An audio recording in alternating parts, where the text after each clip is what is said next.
নমস্কার। কথার আজকের পর্বের রিভিউ নিয়ে বাংলা সিরিয়াল সমাচার চলে এসেছে। তো আজকের পর্বের রিভিউতে সেফ এভি স্যালান্টো চিকেন বানাচ্ছে, কিন্তু আশ্চর্যের ব্যাপার এটাই যে স্যান্ডি তো ক্যামেরা করছে, কিন্তু স্যালান্টো চিকেনে স্যালান্টো দিতেই ভুলে গেছে। তো স্যান্ডি ক্যামেরাটা বন্ধ করে দিয়েছে। তো অগ্নি বলছে, কেন, কি হলো রে? বলে, তুই স্যালান্টো চিকেনে স্যালান্টো দিতেই ভুলে গেছিস? বলে, কি বলছিস? এটা হাউ ইজ দিস পসিবল? তখন ভিডিওটা দেখাচ্ছে, তাই তো, সত্যিই তো, কিন্তু এটা কি করে সম্ভব, কি করে হতে পারে? স্যালান্টো চিকেনে স্যালান্টো দিতে ভুলে গেলাম? আরে এত দিন ধরে করছি, এত বছর ধরে করছি, কমসে কম মাসাল মেমোরিতে তো চলে আসা উচিত। এটা কি করে সম্ভব হলো? তখন স্যান্ডি বলছে, নিশ্চয়ই কোনো স্ট্রেস থেকে এমনটা করে ফেলেছিস, ঠিক আছে, কোনো অসুবিধে নেই, ছাড়। তখন কর্মচারীগুলো দেখছে আর কি। একটা আশ্চর্যজনক ব্যাপার তো, যে সেফ এভির কাছে ভুল হবে, এটা হতেই পারে না। তখন স্যান্ডি তাদেরকে বলছে, এই তোমাদের কাছে যাও, কাজ করো, নিজেদের যাও, সার্ভ করো, তাই বলছে। তো এভি বলছে, স্ট্রেসটা যে কি আমি কি করে তোকে বোঝাই, এটা তো শুধু আমিই জানি, যে যেই কথাকে আমি কোনোদিনও মিথ্যে কথা বলিনি বা বলবো ভাবিও নি, তাকে এরকম একটা ভাইটাল জিনিস, একটা ভাইটাল ব্যাপার নিয়ে মিথ্যে কথা বলেছি, সত্যি স্ট্রেস তো হবেই। সেই ব্যাপারটা আজ অবধি এভিকে কুড়ে কুড়ে খাচ্ছে। অনেকটা বছর কিন্তু পেরিয়ে গেছে, বাচ্চারা অনেকটা বড় হয়ে গেছে। তো বলছে, ঠিক আছে, চল আরেকবার বাড়াতে হবে। বলে, শিওর তো? বলে, হ্যাঁ একদম। এই করে আবার ভিডিওটা করতে থাকে। আর ওদিকে দেখা যাচ্ছে চিত্রা গুহকে এত বছর পর জেল থেকে ছাড়া হয়েছে। সে এতদিন জেলেই ছিল, তাই জন্য হয়তো কথার পরিবারটাও এতদিন শান্তিতে ছিল, বাচ্চাগুলো এতটা শান্তিতে বড় হতে পেরেছে। না হলে তো যে শয়তানি করতে শুরু করে, তবে তার তো শেষ নেই। এই যে এবার ছাড়া পেল, এবার করবে শয়তানি। তো জেলাররা বলছে, যান যান, বাড়ি যান, আর ভালো করে থাকবেন এবার। বলে, জ্ঞানটা নিশ্চয় আপনার এখতিয়ারের মধ্যে পড়ে না, জ্ঞান দেওয়াটা। বলে, যান যান, এবার আর পাপ কাজ করবেন না, বলে দরজা লাগিয়ে দেয়। বলে, হ্যাঁ যাবই তো, এই দিনটার জন্য তো কবে থেকে অপেক্ষা করে আছি। তবে কথাগুলি গুহ, এবার দেখো তোমার অবস্থা আমি কি করি। তোমার জন্য আমাকে এই অবস্থা হতে হয়েছে, আমাকে পরিবারের কাছ থেকে আলাদা হতে হয়েছে, তাদের চোখে ছোট হতে হয়েছে, এতদিন জেলে থাকতে হয়েছে। এবার দেখো এই চিত্রা গুহ কি করে, তাই বলছে। এইদিকে দেখা যাচ্ছে অগ্নি ঘুমোচ্ছে সকালবেলা, এবার মুখে স্প্রে করছে কেউ একজন।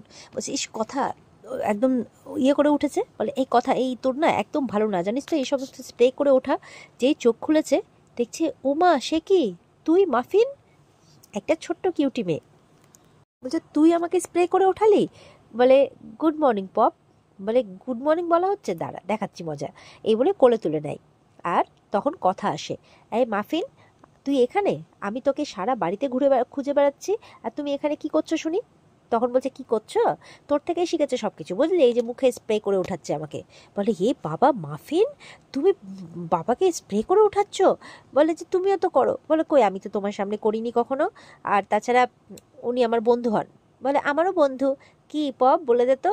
বলে, হে মা আনন্দী, ক্ষমা করো ক্ষমা করো, বাবাকে তুই তুকারি করছে, হে ভগবান, এসব কি হচ্ছে? বলছে, কি রে, তোকে তুই বলবো না পপ? বলে, হ্যাঁ বলবে তো আমার কিউটি, বলে আদর করে দেয়। বলছে, হ্যাঁ হ্যাঁ, আরো বলুন আরো বলুন আরো বলুন, এই করে তো আপনি বিগড়ে দিচ্ছেন একদম। বলছে যে, পপ এখন কি খাবো বলতো, খ্যামতিস, এইভাবে বলছে। তখন তো হাসতে হাসতে তার পপ বলছে, হ্যাঁ হ্যাঁ, স্যান্ডউইচ স্যান্ডউইচ খাবো তো আমরা, একদম খাবো, স্পেশাল, বেশি করে চিজ দিয়ে, তাই বলছে। বলে, হ্যাঁ হ্যাঁ, আপনি এই করে বিগড়ে দিন ওদেরকে, বুঝতে পারলেন তো? এই মাফিন, তুমি আর চিকি যদি শুনেছি সকাল সকাল উঠে উল্টোপাল্টা খাবার খেয়েছো, তাহলে কিন্তু আমি ঠিক জানতে পেরে যাব, আর এর ফলে পেটে যে পোকাগুলো হবে, সেগুলোকে মারতে কিন্তু আমি নিম আর চিরতার রস খাওয়াবো। বলে, দেখ না পপ, কি সব, দেখ না, কিচ্ছু খেতে দেয় না, শুধু এই লিট জুস। বলে, হ্যাঁ লিট জুস তো, আমাকেও জানিস তো সারা জীবন এইসব খাইয়ে খাইয়ে একদম বিরক্ত করে ফেলেছে একদম। এবার তো অমনি হাসতে হাসতে পাগল হয়ে যাচ্ছে, বাচ্চাটাও খুব হাসছে। আর ওদিক থেকে আরেকজন চিকি এসে ওকি মারছে। তো বলছে যে, আপনি হাসছেন? বলে, হাসবো না, আরে এতটুকু বাচ্চা, ও এসব খাবে না, ও তোর রেসিপি কেন ফলো করবে বলতো, কি আশ্চর্য। বলে, আপনি এই করে বিগড়ে দিন আরো, বুঝতে পারলেন তো? এই করে ওদের দুজনের মধ্যে না শুরু হয়ে গেছে। সেটা দেখে মাফিন আর চিকির কি হাসি। চিকি তখন মাফিনকে ডাকে, কি হচ্ছে রে? বলে, ঝগড়া হচ্ছে, ঝগড়া। বলে, চল আমরা বরঞ্চ চকলেট খাই। বলে, যদি কথা মা জানতে পারে? দুজনেই কিন্তু কথা মা বলে ডাকে। তো বলে, যদি কথা মা জানতে পারে? বলে, পারবে না। এই বলে ওরা দুটো ঝগড়া করতে ব্যস্ত, এরা দুটো হামাগুড়ি দিয়ে ঠিক পাশের ড্রয়ার থেকে চকলেট বের করে দুটিতে মিলে খাচ্ছে। কথা এবার দেখে ফেলেছে। তার আগে মজা করে অর্ধেক চকলেট খেয়ে ফেলেছে। কথা বলছে এখানে চকলেট খাওয়া হচ্ছে, দাঁড়া রে তোদের দেখাচ্ছি মজা। এই বলে ওরা পালাচ্ছে আর ওদের পেছন পেছন কথা দৌড়াচ্ছে। আর ওদিকে অগ্নি বলছে পালা পালা পালা পালা পালা পালা। এই বলতে বলতে অগ্নি এবার ওদেরকে তুলে নেয়, ওদেরকে গাইড করছে। বলে আপনি ওদেরকে গাইড করছেন তাই তো, গার্ড করছেন, দাঁড়ান দাঁড়ান চকলেটটা, ও আচ্ছা আচ্ছা, তার মানে সকালবেলা আপনি ওদের ওখানে চকলেট এনে রেখেছেন তাই তো। সে ওরা একদম উচ্ছন্নে যাচ্ছে। তখন মাফিন বলছে হোয়াট উঠছে, তখন বলছে এই দেখ হোয়াট উঠছে, কথা বলছে এ কি রে, বলে সব আপনার গুণগুলো পেয়েছে। বলে এ কি, আমার মেয়ে আমার গুণ পাবে না তো কি পাবে। এবার অগ্নি বলছে এই মাফিন চিকি শোনো, রাতে এই সকাল সকাল আর চকলেট খাওয়া যাবে না বুঝেছো। বলে তখন চিকি বলছে তাহলে কি রাতে খাওয়া যাবে। বলে হ্যাঁ এই বুদ্ধিটা বেশ ভালো দিয়েছো, রাতে চকলেট খাওয়া যেতে পারে। কথা বলছে দাঁড়ান দাঁড়ান, কুবুদ্ধি দিচ্ছেন আপনি, দাঁড়ান। বলে না না একদম খাওয়া যাবে না, একদম খাওয়া যাবে না, কথাকে দেখে পাল্টি মারে সব। তখন কথা বাচ্চাগুলোকে নিয়ে বাইরে চলে যায়। এবার কথা চলে যাওয়ার পর অগ্নি বলছে মাফিনকে আমি নিয়ে এসেছিলাম, আর চিকি হচ্ছে আমাদের মেয়ে, তবে এখন দুজনেই আমাদের মেয়ে, দুজনেই। সবকিছু যে এত সুন্দর করে হয়ে যাবে আমি ভাবতেও পারিনি। তবে জানি না তুই সত্যিটা জানতে পারলে কি হবে, সত্যির ওজনটা যে অনেকটাই বেশি। এভাবে মনে মনে ভাবছে। এত বছর ধরে এই চিন্তা এই ভয়টাই তো তাড়া করে বেড়াচ্ছে অগ্নিকে। এবার কথা দুটোকে হাত ধরে ঠাকুর ঘরে নিয়ে এসছে, যে সকালবেলা ওঠে আগে ঠাকুর প্রণাম করবে তারপরে অন্য কাজ। তো এবার ওরা এসে যে যার কোলে বসে পড়েছে, মানে মাফিন বসছে জুনির কোলে আর চিকি বসছে ঋতুর কোলে। তো এরপরে বলছে যে এ কি এত সকাল সকাল বাচ্চারা উঠে পড়লো। তখন পিসিমণি বলছে যে আর কি, সকাল সকাল উঠে কথা যা মিলিটারি শাসন শুরু করেছে, তাতে কি আর কোনো উপায় আছে। তখন ঠাম্মি বলছে কি গো কথা, বাচ্চারা না হয় একটু দেরিতেই উঠলো তাতে কি হয়েছে, এই সকাল সকাল একদম 6টার সময় টেনে ওঠানোর কোনো মানে আছে। জুনি বলছে আর বলো না ঠাম্মি, মানে কথা একদম বলে দিয়েছে যে যেই বাচ্চা দেরি করে উঠবে তার বাবারা শাস্তি পাবে। সেই জন্য অঙ্কিত আর অগ্নিদা সকাল সকাল উঠে কে কার বাচ্চাকে তুলবে সেই কম্পিটিশনে লেগে পড়ে। বলে দেখো তো কাণ্ড কি হচ্ছে বলো তো এই বাড়িতে। ঠাম্মি বলছে কথা বলছে ব্রহ্ম মুহূর্তে উঠা শরীরের জন্য খুব ভালো। এদিকে বলছে কথা মা এটা কি ঠাকুর। মাফিন বলছে বলে এটা মা আনন্দী। তো বলছে যে এবার চিকি বলছে মা আনন্দী কখনো ঘরের বাইরে যায় না কেন। তখন জুনি বলছে ওরমভাবে বলতে নেই শোনা, মা আনন্দী তো সবার মনে থাকেন, সবার মনে সাহস শক্তি এগুলো যোগান আর সবাইকে আশীর্বাদ দিতে থাকেন তাই বলছে। তো এরপর ওদেরকে নম করতে বললে সবাই বেশ সুন্দরভাবে প্রণাম করছে। বলছে এই বাবা এরা এত সুন্দর প্রণাম করতে কোত্থেকে শিখলো। ঠাম্মি বলছে তখন জুনিরা বলছে কথা মা শিখিয়েছে ওদেরকে।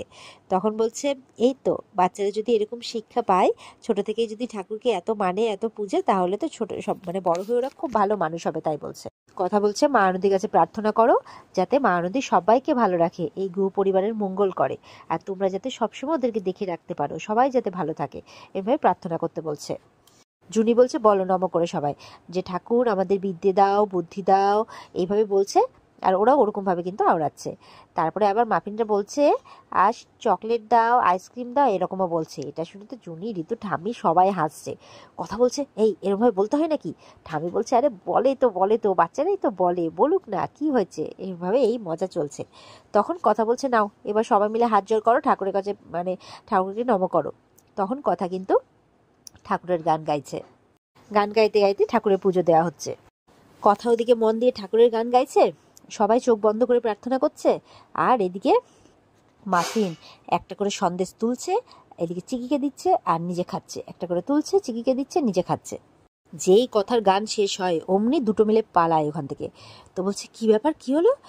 জুনি বলছে, জুনি তো বুঝতে পেরেছে যে থালা থেকে সব কটার সন্দেশ নিয়ে পালিয়েছে। বলছে কথা তোকে না ওরা পকেটে ভরে রাখবে দেখিস, বলে ভরাচ্ছি পকেটে বলে কথা ওদের পেছন পেছন দৌড়োয়। আর এদিকে সবাই হাসতে থাকে ওদের কাণ্ড দেখে। এবার জল খাবারের পালা। তো কর্তা দাদু চলে এসেছে আর এখানে ছোটকা মাফিনকে নিয়ে বসে আছে। বলছে আজকে জল খাবার কি হচ্ছে। মাফিন ডাকছে শোনো শোনো লুচি। বলে আমি বললে কি কাজ হবে, মানে মাফিন লুচি খেতে চাইছে। তো বলছে যে কথা মা আজকে না খুব মন করছে একটু লুচি আর সাদা আলুর তরকারি খেতে। বলে লুচি আর সাদা আলুর তরকারি। কথা পেরিয়ে এসছে রান্নাঘর থেকে। বলছে নিশ্চয়ই মাফিন বলেছে তাই না। বলে না না আজকে একটু না হয় স্পেশালি হলো লুচি আর সাদা আলুর তরকারি। ও খেতে চাইছে, ছোটকার কথা তিমিরের কথা বলছে। বলে কি। বলে আমি হ্যাঁ হ্যাঁ আমি খাবো তো লুচি আর সাদা আলুর তরকারি। মাফিনের জন্য সবকটা মিথ্যে কথা বলছে। তখন বলছে মাফিন সবকটাকে শিখিয়ে দিয়েছে না। তখন ঠাম্মি বলছে আর তো কথা মা কিছু উপায় নেই, তোমাকে তো লুচি করতেই হবে। কথা বলছে আমি তো ভেবেছিলাম লাউয়ের চাউমিন বানাবো। এবার আসছে অঙ্কিত, প্রিয়া, অ্যানি, বলে ওই যে ওরাংওটাংয়ের দল আসছে। তো ওরাও মাফিনকে দেখে আদর করতে থাকে। মাফিন বলছে আকি, বলে হ্যাঁ গুড মর্নিং, বলছে good morning P, good morning, এইভাবে সবকে ডাকছে। কথা বলছে দেখছো কিভাবে ডাকচ হয়েছে, দেখছো একবার, এই সব হচ্ছে তোমাদের কাজ।